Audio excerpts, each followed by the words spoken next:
After a year on the road, I thought I'd get tired of traveling. The endless clatter of railways, highways, and everything in between. But as my train pulled into the station at Bellariva, I felt every bit as excited as the first day of my journey. A whole year. It felt like a lifetime. The places I'd seen, the people I'd met, of course, the forgotten treasures I'd given a new lease of life along the way. I'm a restorer by trade. Bringing our most beloved possessions back to life is what I love to do.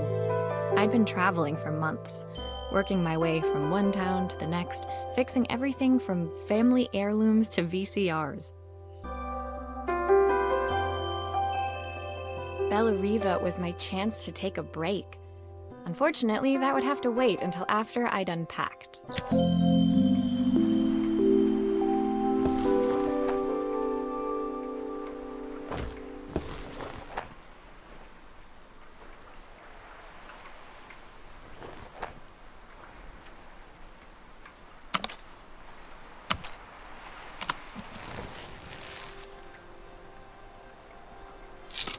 I picked up these sunglasses on my last stop. Hopefully I'm cool enough to pull them off. I saw a guitarist wearing these at a show once. Rock and roll repairwoman at your service. The tools of my trade. No hope of restoring things without these. My favorite overalls. These will never go out of style. Looking forward to taking more close-ups of my fingers with this. I'll hand these out once I'm settled in. Fingers crossed they get me some work.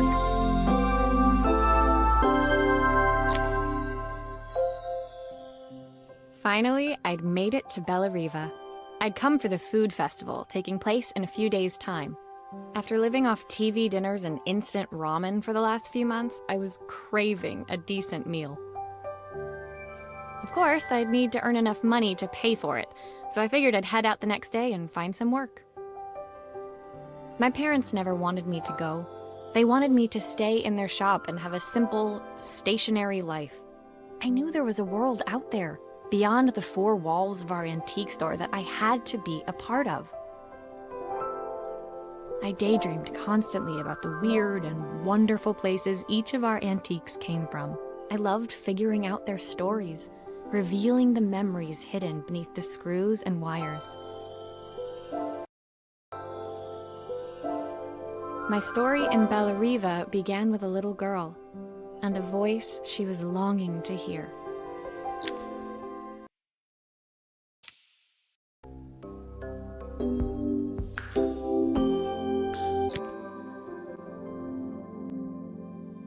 It was my first morning in Bellariva, and I couldn't wait to leave my hotel and explore. It was a quiet town, its streets and alleyways basking peacefully in the hot morning sun. In the main square, meanwhile, preparations were underway for the festival in a few days' time. As I handed out my flyers, I wondered what the people of Bellariva would need me to fix. So far, everything here seemed perfect. I was starting to worry I'd made a mistake when I felt someone tapping me on the back. Hi, I'm Izzy. Do you know how to fix things? It was a little girl, maybe 7 years old, who must have gotten hold of one of my flyers. She rummaged around in her backpack until she hauled out a battered red cassette deck. My tape is broken and I can't make it work anymore. I tried to fix it myself, but there's this metal thing in the way. Can you try?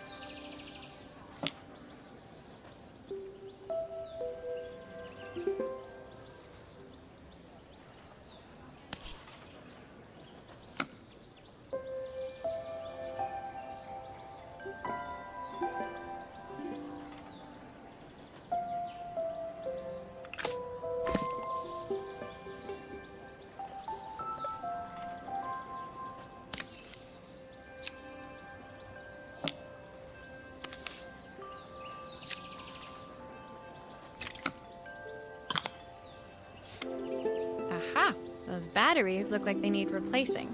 Luckily, I have some spares.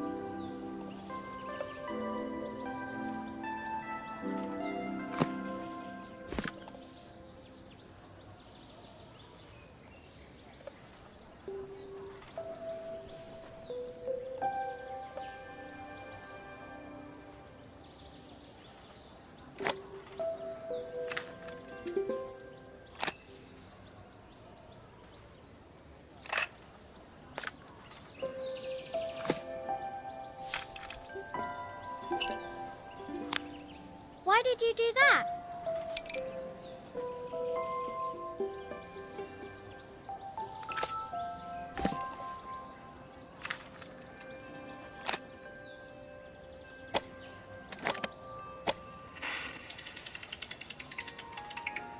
Will you dream a dream for me? If I sit by your side and hold you so tight, know that I will always love you, even though we both know When that... it finished, Izzy picked up the tape deck and tucked it carefully into her backpack. Thanks, Maria. You're the best person at fixing things ever. No problem. Who was that singing? They're very good. It's my mum. She's not here anymore. Izzy trailed off. It was the kind of silence a cassette tape would never be enough to fill. When Izzy's friends called for her, she dug deep into her pockets, looking for something to pay me with. Eventually, she produced a grand total of a stick of gum, 3 mismatched buttons, and a yo-yo. I usually preferred a check, but Izzy looked so serious, I wrote out a full receipt. She seemed like a happy kid, but beneath it all, part of her life had been shattered. A part I wouldn't be able to fix.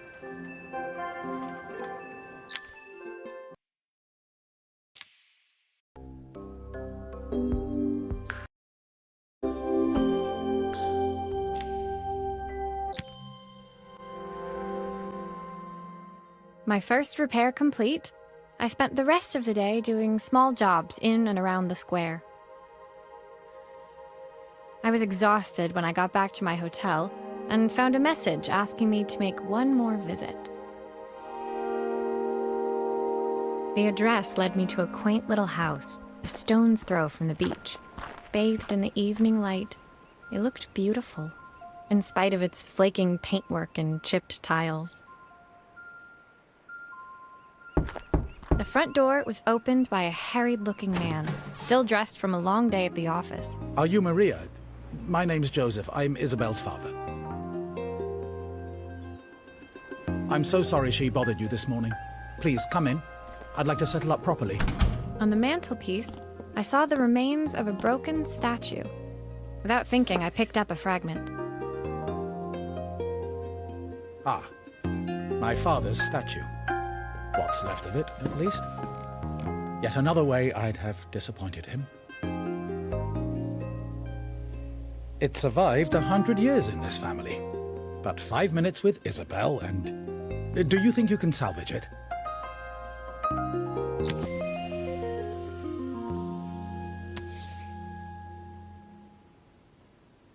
Will you be able to see the glue afterwards? I don't want people seeing the cracks.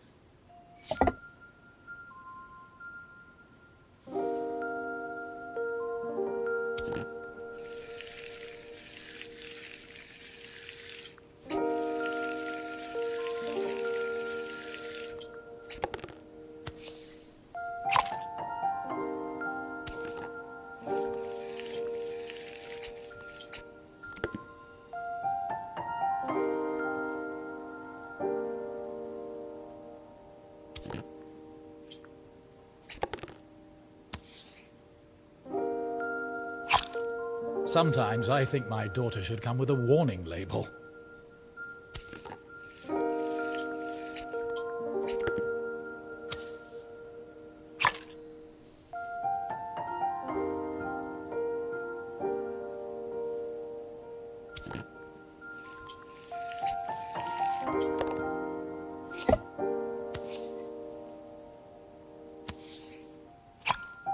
Is this glue really strong enough to hold everything together?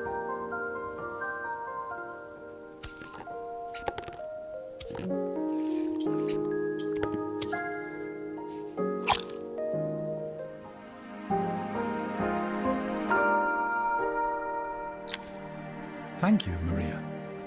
It looks as perfect as it ever did. My father wanted me to make something of myself. He didn't have time for anything less. As Joseph put the statue back on the shelf, it nudged against the family portrait stood proudly next to it. So he was Bellariva's mayor. And that was Izzy's mom. They must both miss her so much.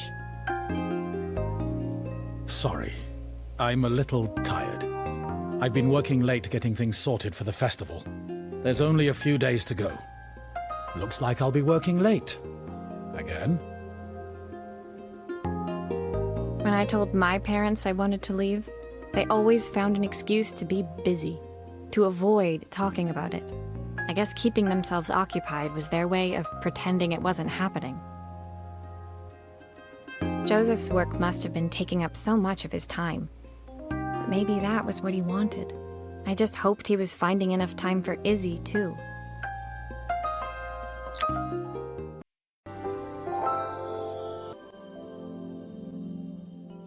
My second day in Bellariva dawned bright and clear.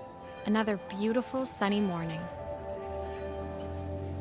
Walking into town, I passed cafes overflowing with customers cradling their morning coffees. I stopped, breathing in the smell of roasted coffee beans and freshly baked pastries. I was about to go inside when the owner of Carmen's, the cafe next door, stopped me. Hello, Maria? Were you here yesterday handing out flyers?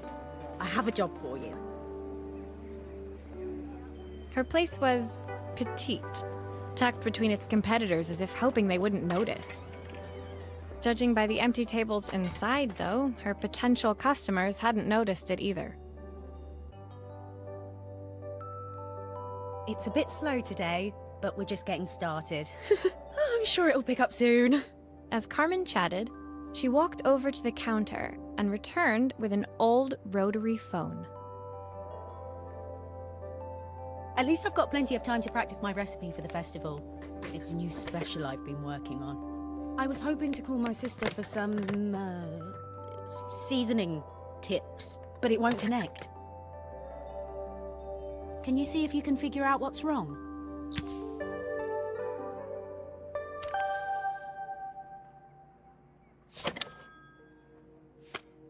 You can fix it, can't you? I can't afford to replace it.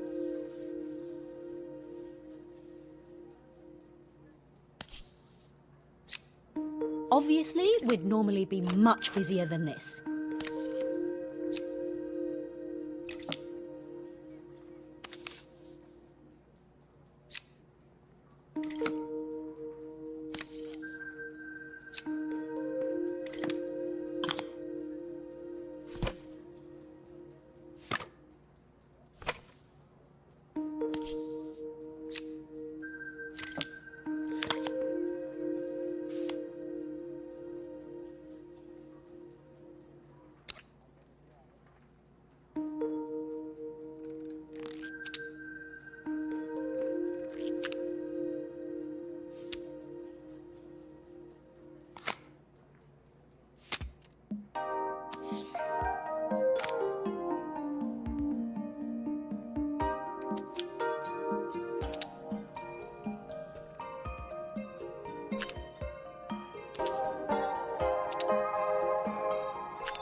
Looks like this new circuit board is all hooked up.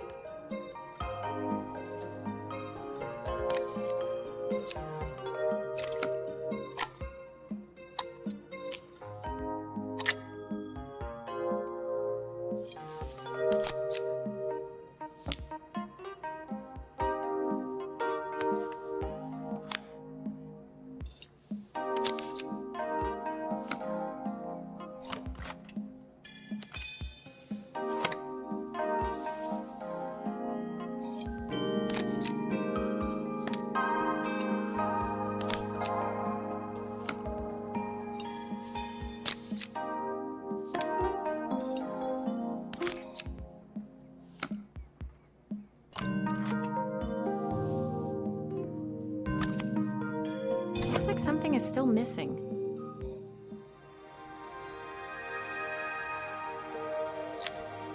When I handed the phone back to Carmen, she seemed almost reluctant to take it from me. So it's all working now, is it? I don't have to leave it to dry or let it cool down? Nope, it's ready to go. It'll be ringing off the hook in no time. That's if I can pay my phone bill, anyway. And the rent, and the suppliers. Anyway, take a seat and I'll be right with you. Your coffee's on the house. I sat at one of the empty tables, while at the counter, Carmen had started dialing the phone. Hello! How's my favourite sister doing today? As she talked, Carmen became more and more tense. This didn't seem like a call for some cooking advice. I know I still owe you from last time, but I can't afford to take part in the festival if I don't pay. I could almost feel the eye roll at the other end of the line. You don't need to be here, though. Can't you just put the check in the post? When the call ended, Carmen brought me my coffee, her hands trembling. Sorry about that. My sister's decided to fly in for a visit. Oh God, I have to get ready. Actually, I might have another job for you. Can you come by tomorrow?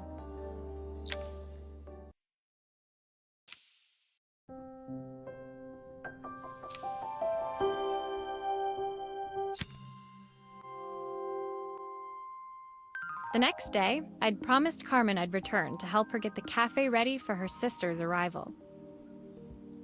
I was about to set out when I received an unexpected call from my hotel's reception desk.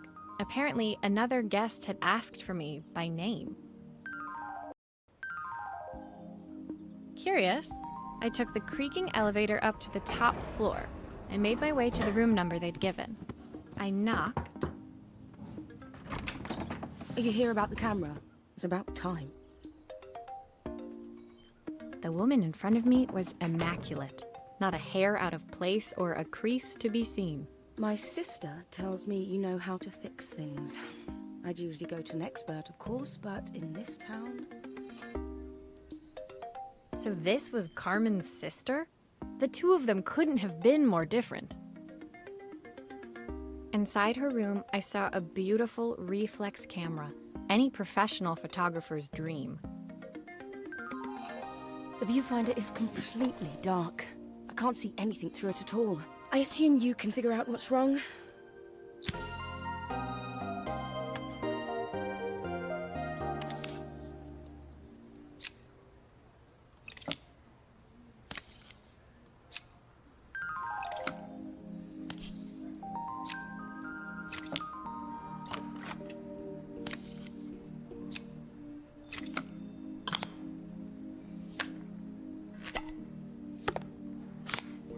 I don't suppose you've fixed anything this valuable before.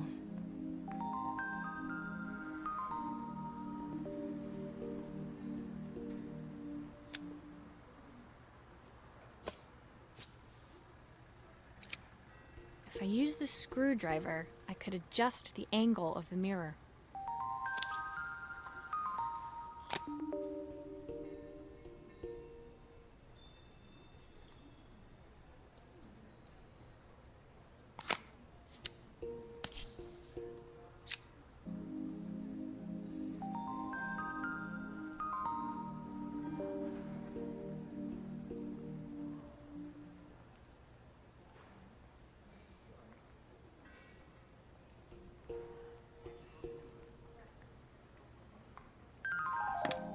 Perfect. Now the viewfinder should be working.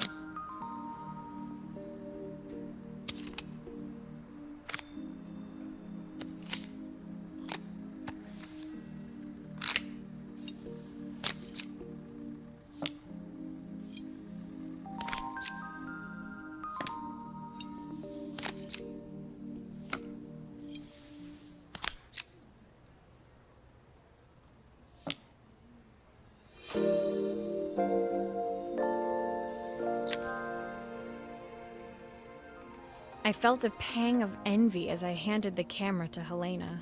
I put my disposable to shame. I picked it up on my first trip to Paris. It's a 1958 limited edition, the first of its kind. It cost me 3 months' salary, but it was worth it. I had no idea what 3 months' salary meant to Helena, but I was pretty sure it was more than I could afford. It was strange, really, that we were even staying in the same hotel. I'd picked this place because it was cheap and cheerful, but surely she could afford somewhere better? She took some test shots, fiddling with the camera settings until she was absolutely satisfied. This work is immaculate. At least there's one person in this town who knows what they're doing. Sending you to me might be the first thing Carmen's actually gotten right. I wondered why Helena had bothered coming if she thought so little of her sister. I hear nothing from her for weeks, and then when she finally does call me, all she wants is money. If she thinks I'm lending her another penny, she'll have to convince me it's not a total waste of time. That didn't sound good. If Hurricane Helena was about to hit, I hoped Carmen was ready.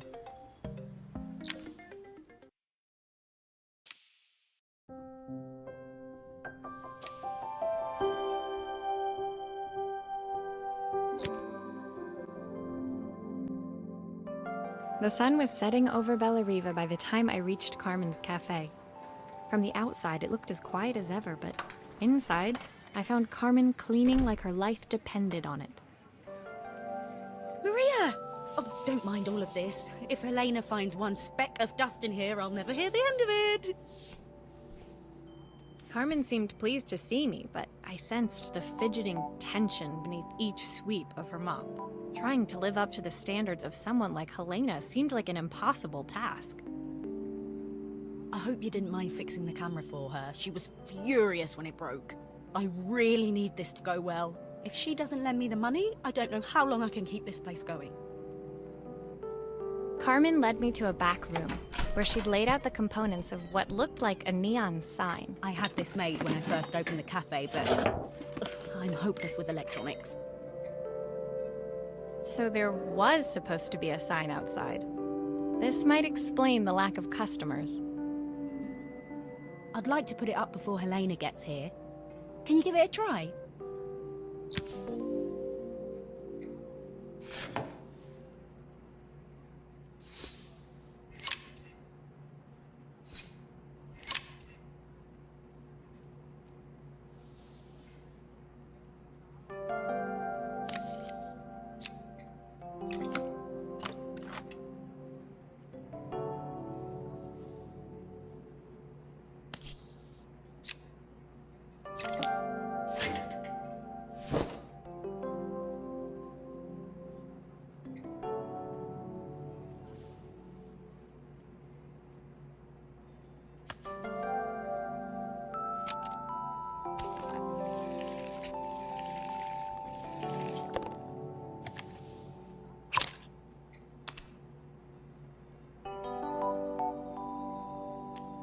I think the whole thing is supposed to light up.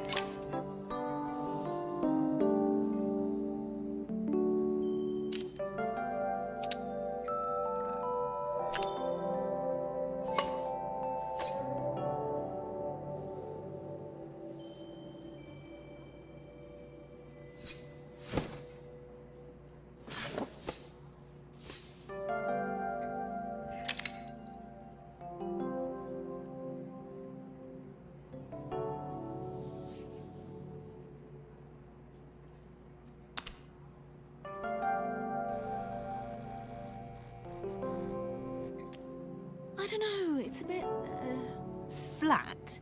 Maybe if it flashes, it'll really catch people's eye. Great idea. I think I have a spare part that could do that.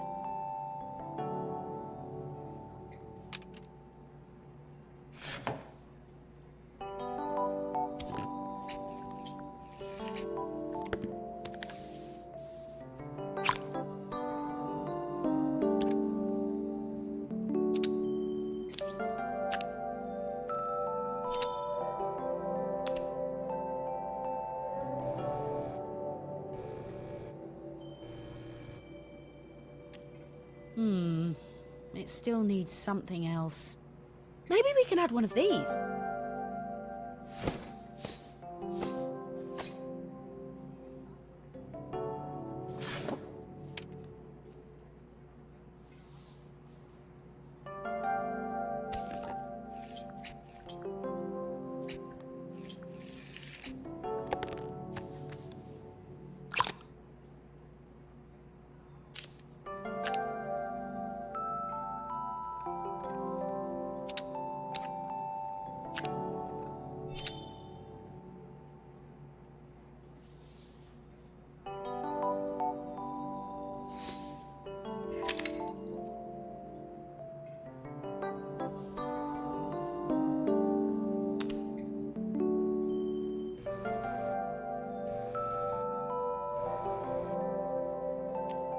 It works!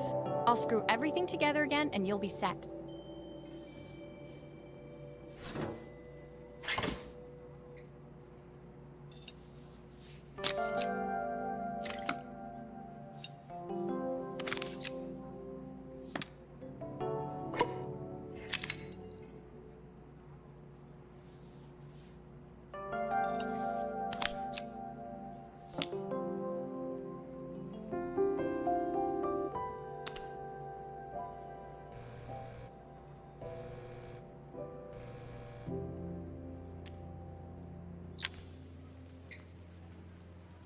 The sign fixed, we headed outside and mounted it carefully over the cafe door.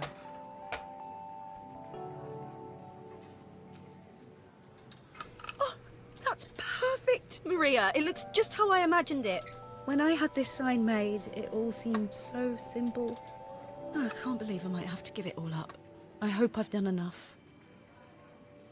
The smile froze on her face as she spotted something over my shoulder. I turned to see. Of course, my sister owns the only cafe in this entire town that isn't actually open. For better or worse, Helena had arrived. Carmen opened her mouth to explain, but Helena swept indifferently past her. Finally pausing in the doorway, she turned back towards Carmen. The first thing we're doing is getting rid of that hideous sign. And with that, she disappeared inside. I hoped Carmen's chances of saving the cafe hadn't disappeared with her.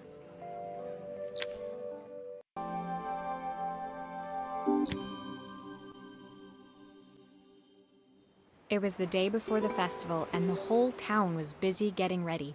I had more work than I knew what to do with. When Joseph called with another job, I was craving the cool quiet of his and Izzy's seafront house. I barely reached their front door when I heard someone calling me. Psst. Maria, I need your help. Quickly, it's top secret. It was Izzy, peeking out from the side of the house. She beckoned for me to follow her. She led me through to a beautiful, unruly garden overflowing with flowers of every color. Nestled among them was a playhouse, its doorway almost completely obscured by a towering rose bush. You have to squeeze past it and breathe in real small, like this.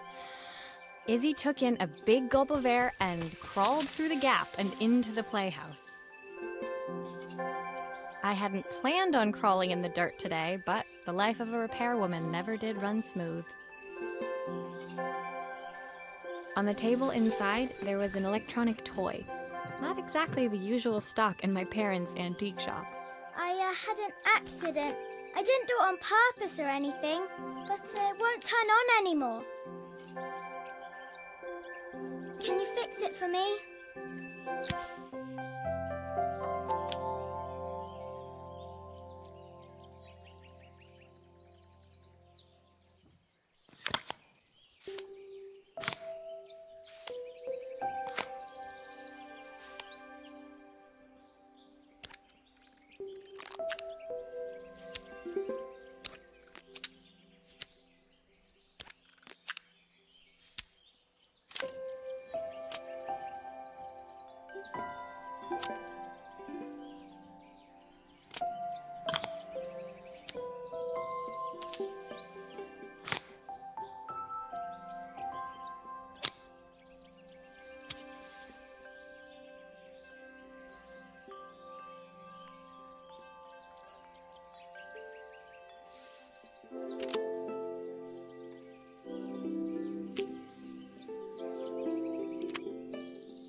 Do grown-ups play games as well? Can you show me how to play? I tried before, but it was so hard.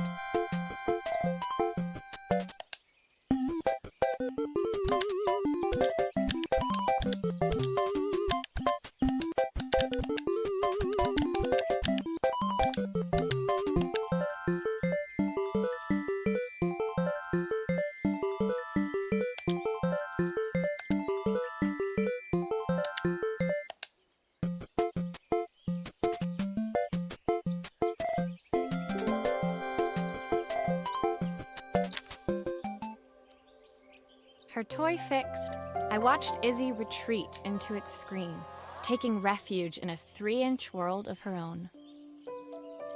Well, I'd better head inside. Your dad is waiting for me. Please don't tell him about the game. He'll think I broke it on purpose. Why would he think that? Because, well, I kind of dropped it really hard at the wall. Izzy looked down, scuffing her shoes on the worn floor of the playhouse. My dad said I had to go to this stupid festival tomorrow and put on a stupid dress, and I don't want to. All he cares about is working. He never wants to see me unless it's for his job. I'm not going. He can't make me. With that, Izzy dove back through the rosebush and disappeared into the wilds of the garden. She was so young. She couldn't be expected to see that her dad was struggling too. It made me think. Had I really tried hard enough to understand my parents' point of view? I was so focused on the adventures ahead of me. Maybe I didn't care enough about leaving them behind.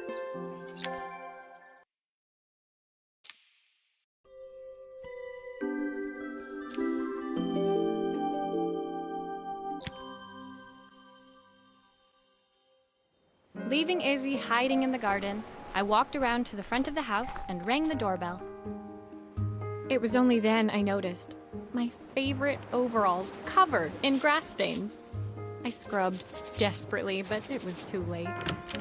Maria, what are you doing? What happened to your clothes? I was, repairing a lawn mower. How unusual. Well, do come in. The job I've got for you is a little more delicate. Totally embarrassed, I walked into an orderly room filled with papers and ledgers. So this was his office. You must be so busy getting ready for the festival. Are you looking forward to it? Of course. It's traditional for the mayor to judge food from every cafe and restaurant in town. I'll be declaring the best chef in Bella Riva by this time tomorrow. Speaking of which... He unclipped the watch from his wrist and very carefully handed it to me. I'll have a tight schedule to follow, but my watch stopped working a while ago. Could you see if you can make it tick again?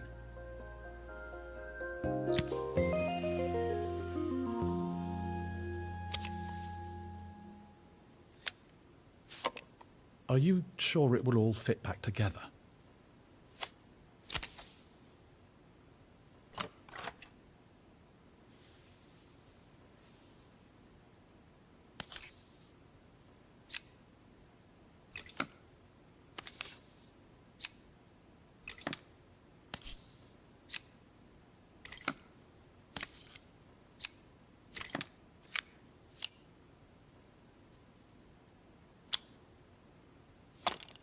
Ah, the main plate has completely cracked. I'll need to replace it. The cogs look good, though. If I'm careful, I can reuse those.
I've not gone a day without this watch since my wife gave it to me.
I handed the watch back to Joseph, my fingers traced over the engraving on the back. I hoped fixing this was one small way I could help him move forward. I can't believe it's working, Maria. Thank you. My wife was a brilliant woman. Feeling this ticking on my wrist, it makes me feel like she's still here. Watches measure minutes and hours like they're infinite. I didn't know we had so little time. Even with Isabel, I barely see her. And when I do, she acts like she hates me.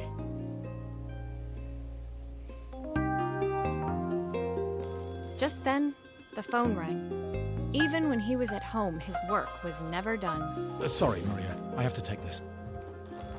I'll see you at the festival. As I left, I turned and saw him pacing the floor of his office, his watch glinting in the afternoon sun. I hoped its quiet ticking would at least bring him some peace during the busy days to come. When my last job of the day brought me to Carmen's apartment, the door was opened by someone I didn't expect to see, Helena.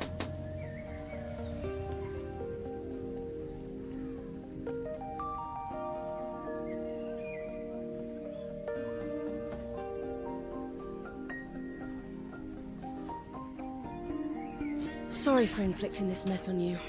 Carmen's never seen a knick-knack she doesn't want to buy, apparently. Carmen's apartment was a little chaotic, but totally charming. It was easy to imagine her living in a place like this. It definitely wasn't Helena's style. She seemed more upmarket than flea market. I wondered why she was even here. We're having a clear-out, or at least I am. Carmen's not helping, as usual. There's a market at the festival tomorrow. I'm selling some of these things to make her some money. She says she has nothing when there's all this stuff right under her nose. Helena stepped delicately past the items on the floor and reached down to pick up one from the pile. Look at this slide projector. Our parents treasured it, but Carmen treats it like a piece of junk. Can you take a look?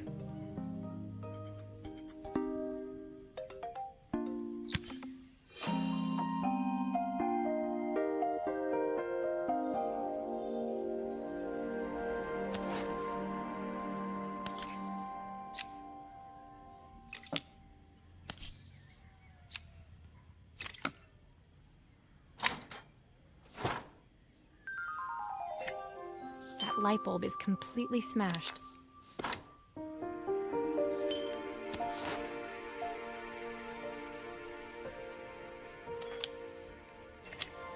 Okay, I'll need to redirect the light to the lens at the top for the projector to work.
Oh, typical.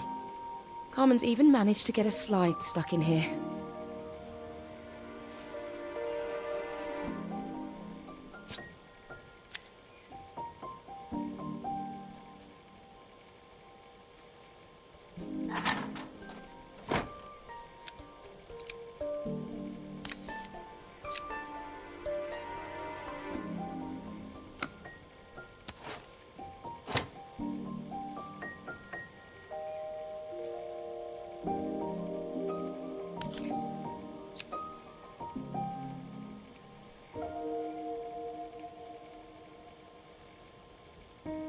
like something is still missing. I was so excited when I moved to the city. Carmen, she looks so sad.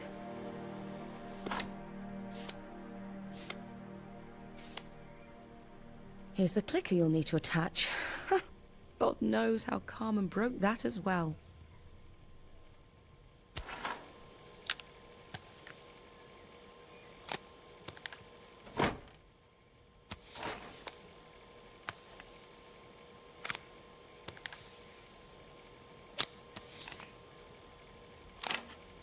I should make sure I screw everything back together.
When we were younger, Carmen was always following me around.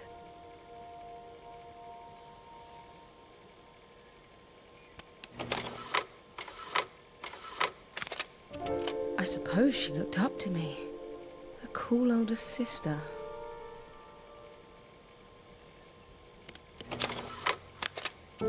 She used to ask me when I was coming home, but I was always too busy. Helena was transfixed, staring at the two young sisters the projector had brought glaringly into focus. I never meant to let her down. But you haven't, have you? You came all this way just to help with the cafe. Plus the money.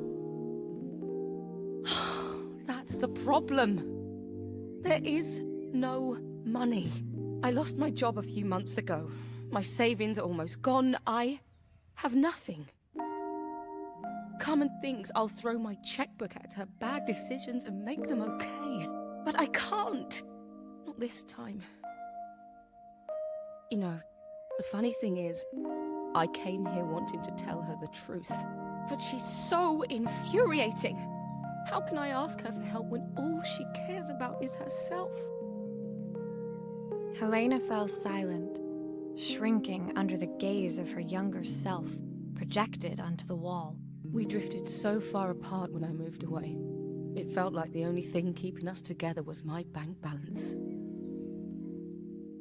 I know I have to tell her the truth. It isn't fair.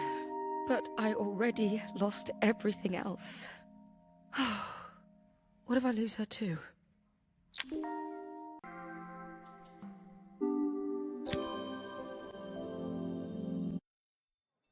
The day of the festival finally came, and after all my hard work, I was ready to put down my tools and pick up a fork.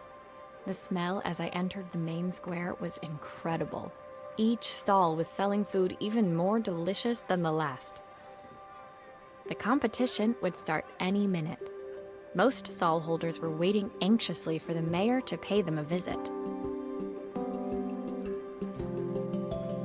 All of them, that was, except Carmen, who was still frantically chopping vegetables and stirring pots. Maria!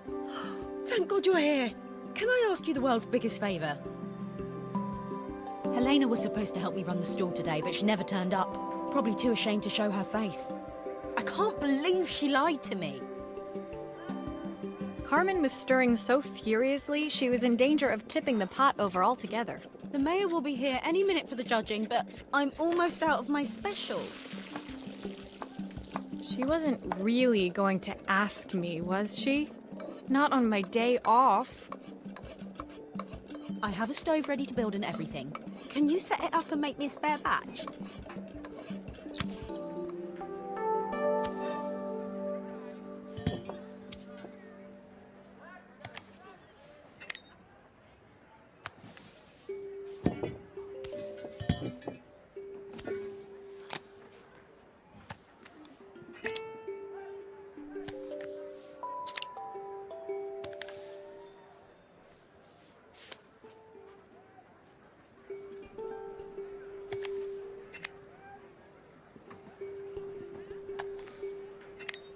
It all fits. Now to light the gas.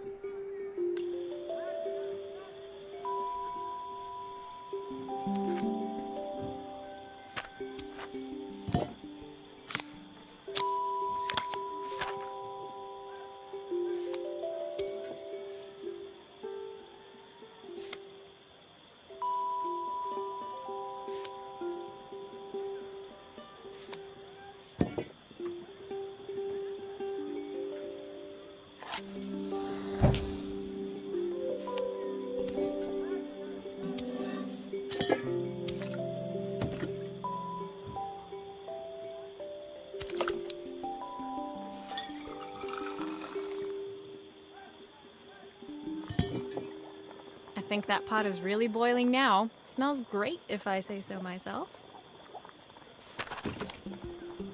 Here are the ingredients that Carmen's given me. What to add first?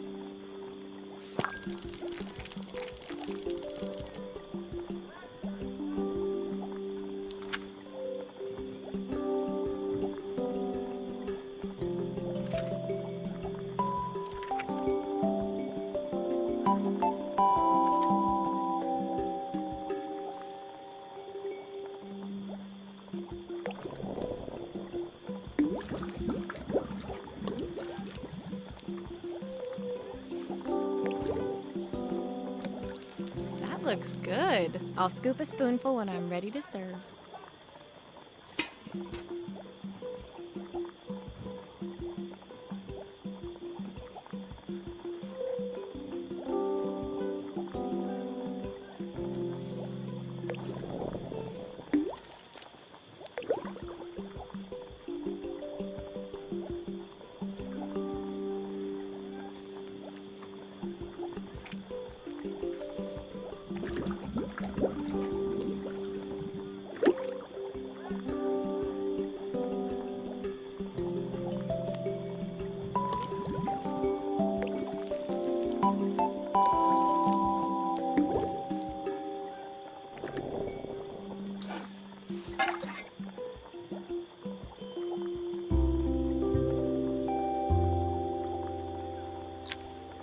My part done, Carmen took over and added the finishing touches. It was just in time, and a moment later, Joseph arrived with Izzy in tow. Carmen anxiously handed them both a serving. That was so tasty. Can I have some more, please? Well, you've certainly earned yourself a loyal customer in my daughter. We have a few more meals to taste, but so far you are one of the best. Good luck. Joseph and Izzy looked so happy together. Maybe the festival was doing them some good after all. Carmen, on the other hand, seemed annoyed. But why, when it had all gone so well? I wish Helena was here to see this. She's so convinced I'll never succeed at anything. She wants what's best for you. She's just not very tactful about it. Yes, I know. Even when I was a kid, she pushed me when no one else did. I just wish she hadn't lied to me. But then, I've asked so much of her over the years. I never stopped to think how much she actually had to give.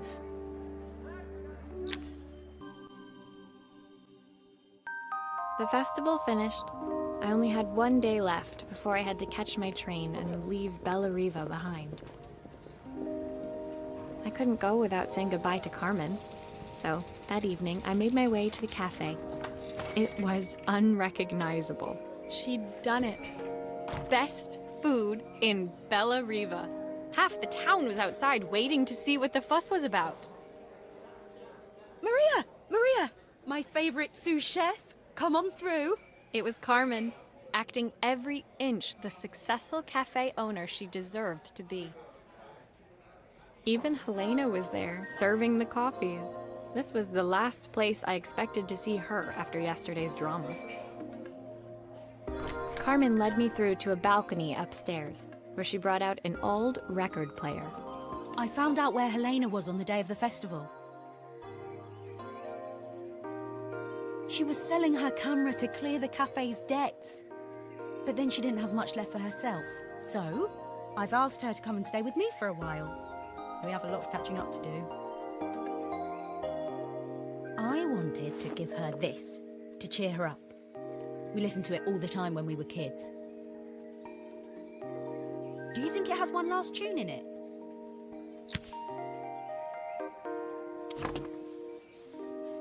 Okay, let's see what happens when we turn this on. The speaker isn't connected properly. I should check the wiring. The speaker isn't connected properly. I should check the wiring.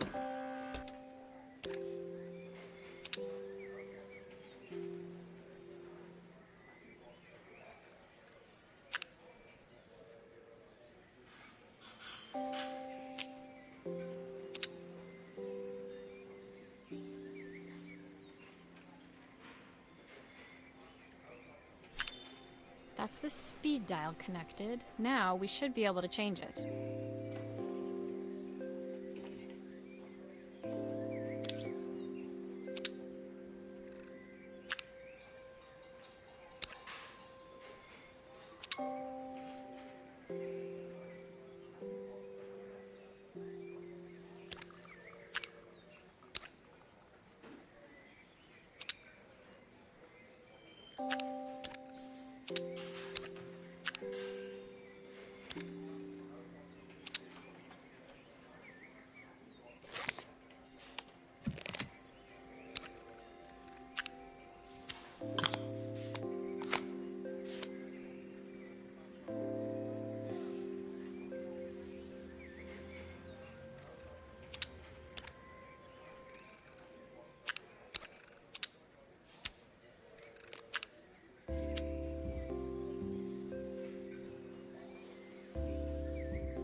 Speaker isn't connected properly. I should check the wiring. The speaker isn't connected properly. I should check the wiring. The speaker isn't connected properly. I should check the wiring.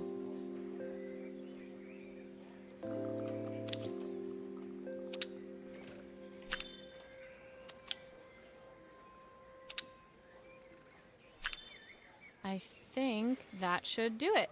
This record should play beautifully. It's spinning the wrong way. How can I get it to play in the right direction? It must be to do with the motor. Let's see if one of these spares can turn things around.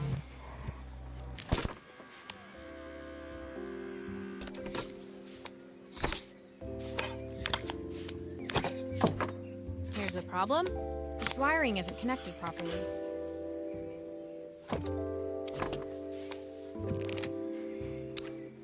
If I turn the volume up, I should be able to hear it now.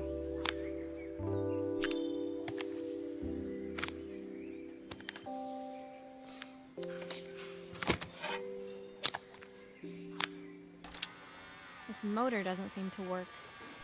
Maybe I'll have better luck with a different one.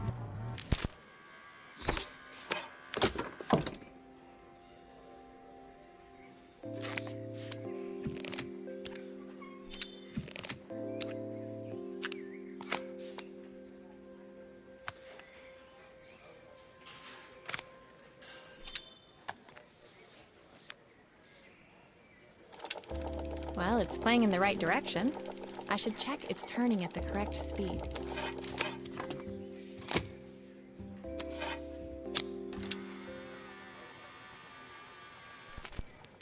What will remain of these days? The sweetest words I've ever.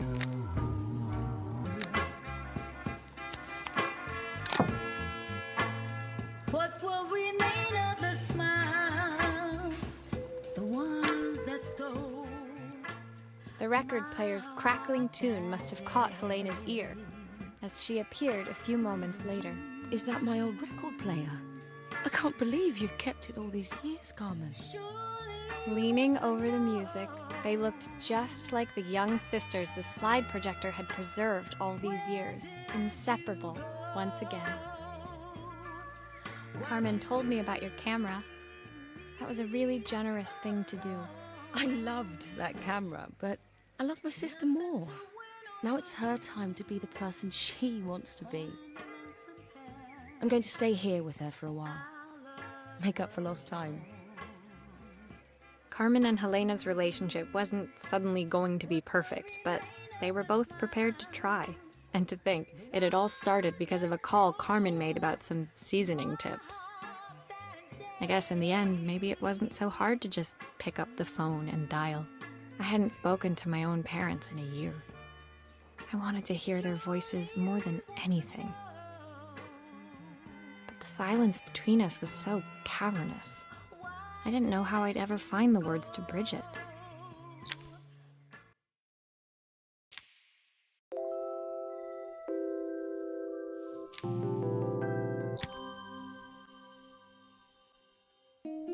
My final morning in Bella Riva, I received one last call out to Joseph and Izzy's house.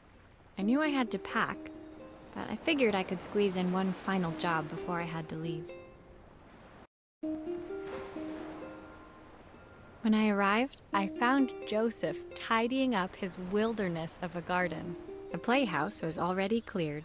Inside, I could see Izzy happily testing out her screw-driving skills on the back of her cassette deck. You've made quite the impression. Izzy, tells me she's going to be a repairwoman like Maria. I'm sure she could be anything she wanted if she put her mind to it. She could. She's a brilliant child. Spending the day with her at the festival, I haven't had so much fun in ages. I wanted to give her something before she starts to forget. Inside, the house was transformed, flooded with light and the sounds of the garden. It felt alive again. This would be my last repair in Bella Riva, but it felt like it was the house that had really been restored. It's a music box. It used to play beautifully, but now when I wind it up, nothing happens. I'd love for Izzy to hear it sing again. Can you help?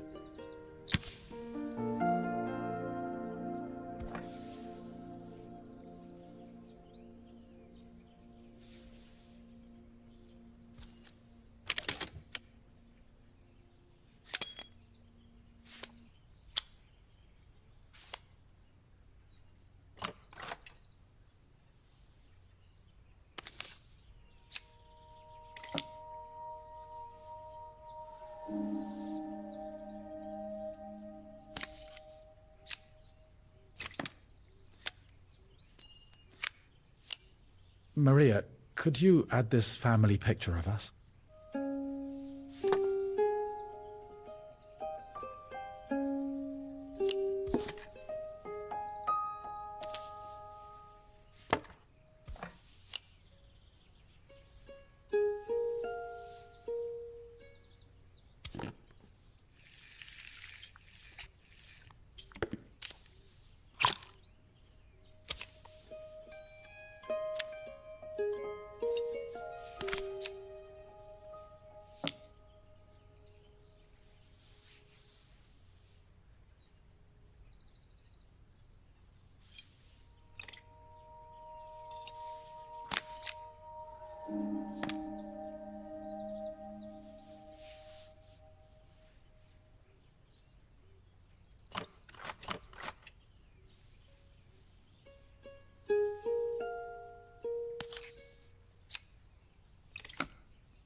mechanism is completely broken. I'll need to take it all apart before I can fix it.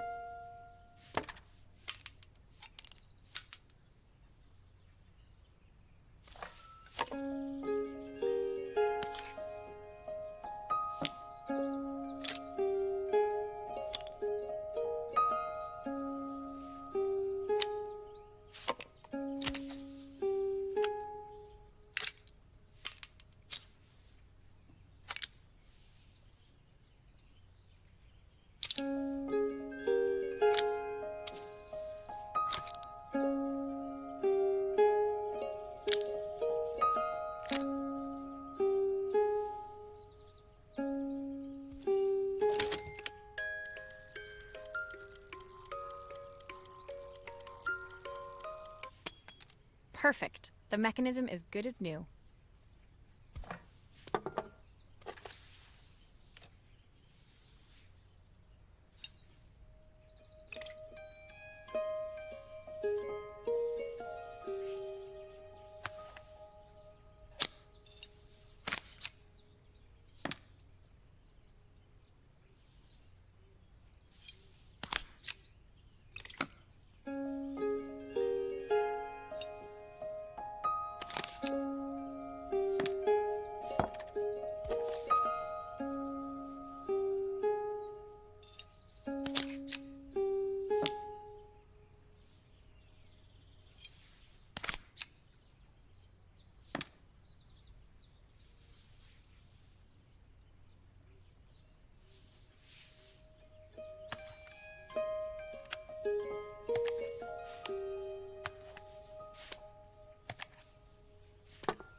I think that's everything back together again.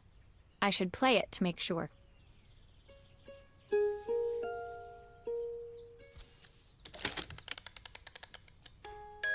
My wife used to sing this song to Izzy each night before bed, but I always worked too late to join them.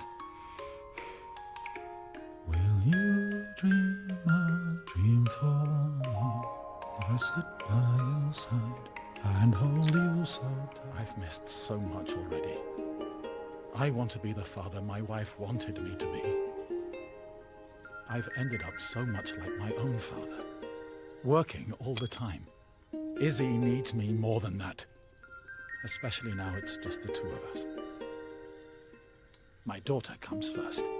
Well, until she gets bored of her stuffy old dad anyway. I'll never ever get bored of you, Dad. Izzy came running into the room where Joseph scooped her up and onto his shoulders. She gazed at the music box, her eyes shining. I'd never seen her look so happy. Thank you, Maria, for everything. The things you fixed for me. I'm so glad to have them back. Joseph was a good father, and I could tell he was determined to be an even better one. When it came down to it, that was all any of us wanted. A second chance to make something right.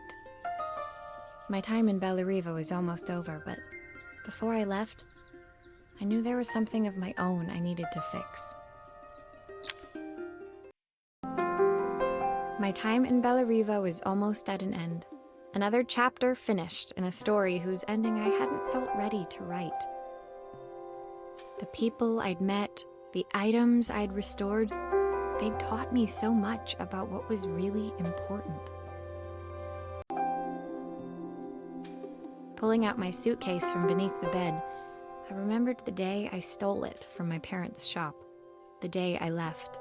Afterwards, I was too ashamed to call them, to apologize. It was a guilt I'd been carrying around every day since. As I packed, I knew that it was up to me to find a way to lighten the load.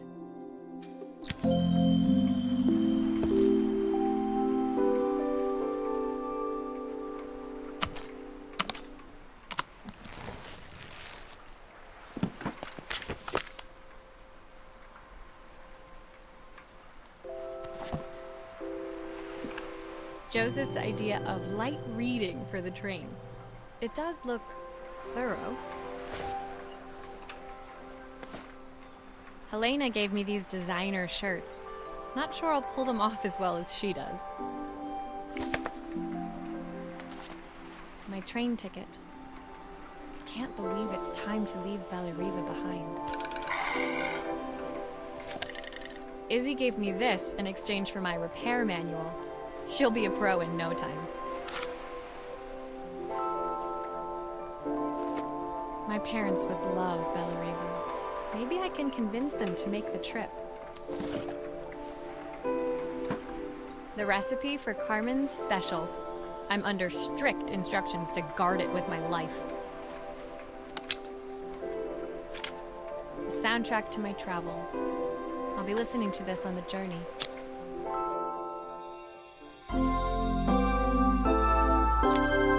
My suitcase was full, but it was my heart that felt heavy as I made my way to the station. I was sorry to be leaving Bellariva behind, but I hoped that in my own small way I'd made a difference. Helena and Carmen's reunion was possible because they'd learned to overcome their differences. Joseph had realized he shouldn't let his grief or his work get in the way of his relationship with Izzy. They'd each learned to see things from someone else's perspective. Maybe it was time I saw things through my parents' eyes.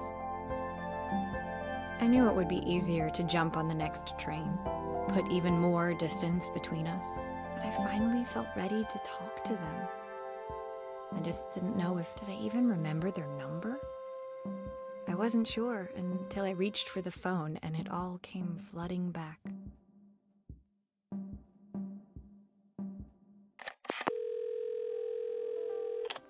Mom? Dad? Maria? Is that you?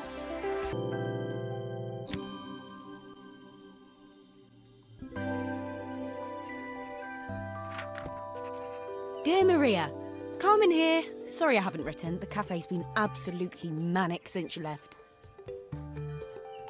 Luckily, I have Helena here to help.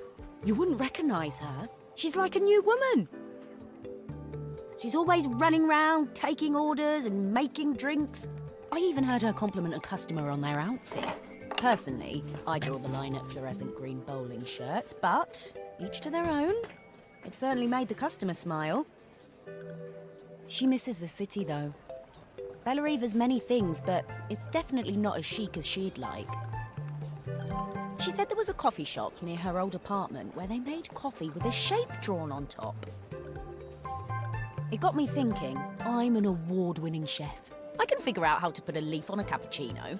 A bit of cosmopolitan coffee might be just what Helena needs. Of course, ordering a new coffee machine was the easy part. I wish you could have seen the mess I got into trying to put the thing together.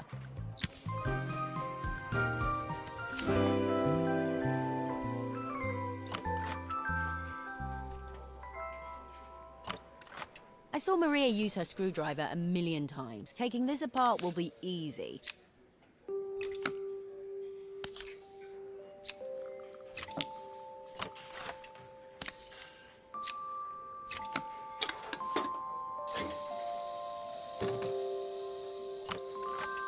These pipes look pretty simple. I should start with them.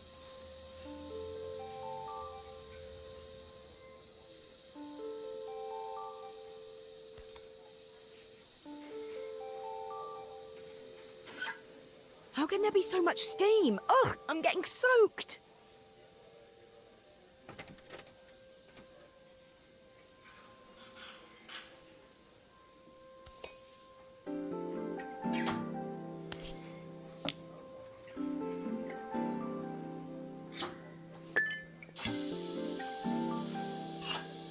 I'll need to connect all the pipes correctly to stop the steam pouring out.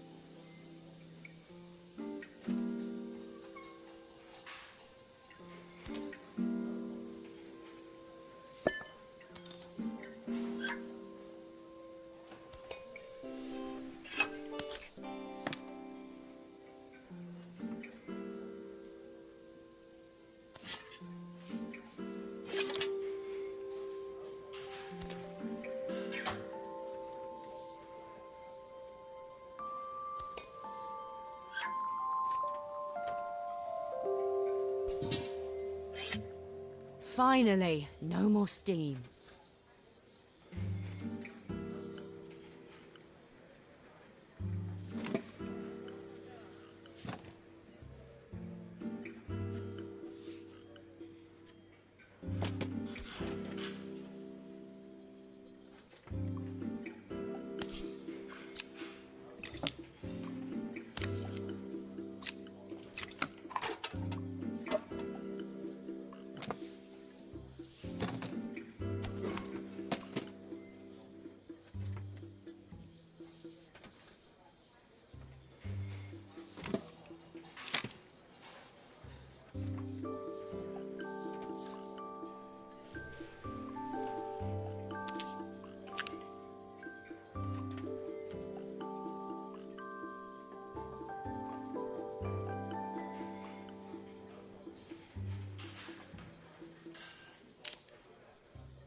Finally, no more steam.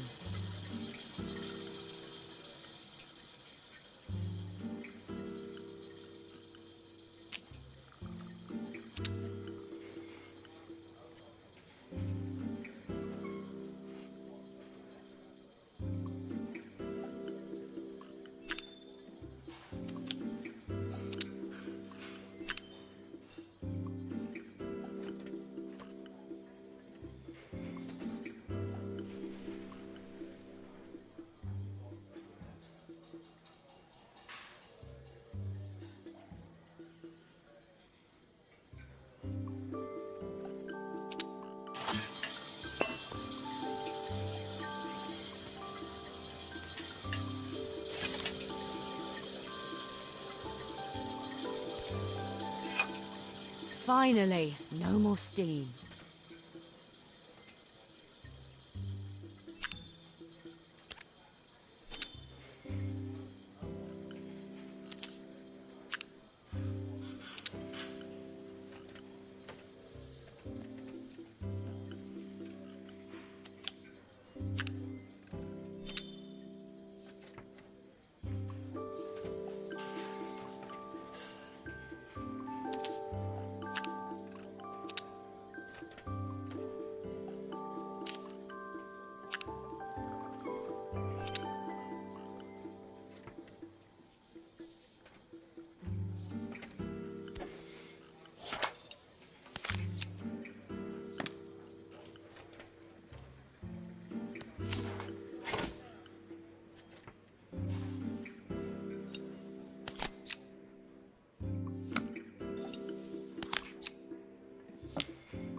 Are all of these parts supposed to go in there?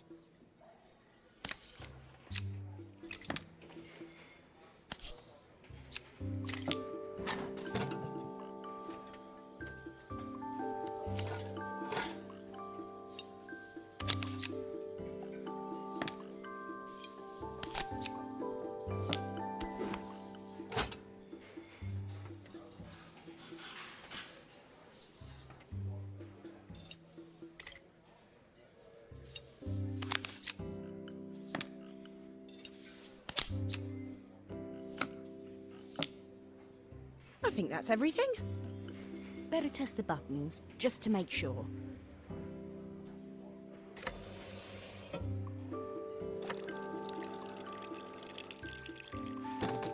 All done. Piece of cake. Time to make my first coffee, I think.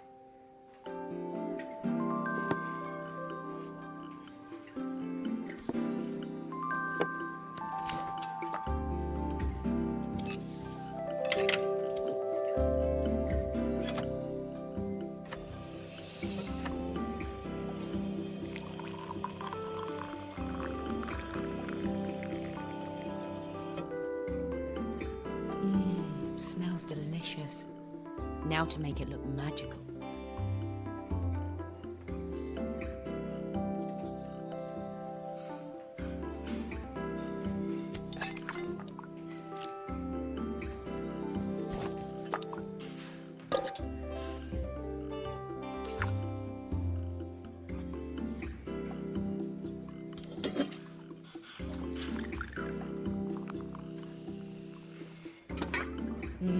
A perfect coffee.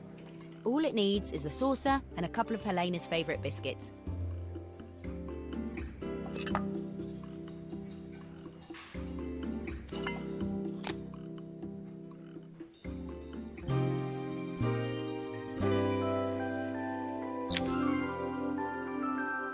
I was feeling more has-been than coffee queen by the time I'd made a drink fit for human consumption.